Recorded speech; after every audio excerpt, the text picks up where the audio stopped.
महानदी में बन्या जल बढ़िबारु जगतसिंहपुर जिला तीर्तोल ब्लॉक कोटकोणार बन्या परिस्थिति सृष्टि होइछि। कोटकोणा आदिवासी साही बाह्य जगत संपूर्ण भाव में विच्छिन्न हो पड़ी। गाँव को संजोग करुवा रास्ता उपरे बन्या जल प्रभावित होइछि। एथिजोगु 40 रु अधिक परिवार जलबंदी अवस्था पड़ रही। जलबंदी लोकों को स्थानांतर करने प्रशासन पक्षर व्यवस्था कर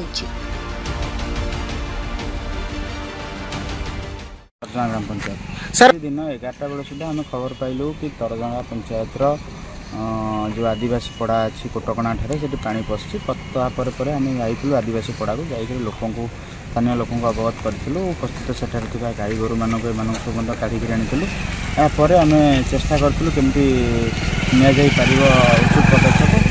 ब्लॉक प्रशासन पानी पशि आम खबर पाई तीर्तोल सामान अवस्था स्थानीय सरपंच आसर अनुधान करें आवश्यक प्रिकसन नहीं लोक मैंने हैरान होती जहाँ ब्लॉक प्रशासन पक्ष सहायता कर चलती। बर्तमान एमएलए स्थानीय विधायक प्रतिनिधि की पठाई से कथा होती अवगत अच्छा समस्त असुविधा बाबद।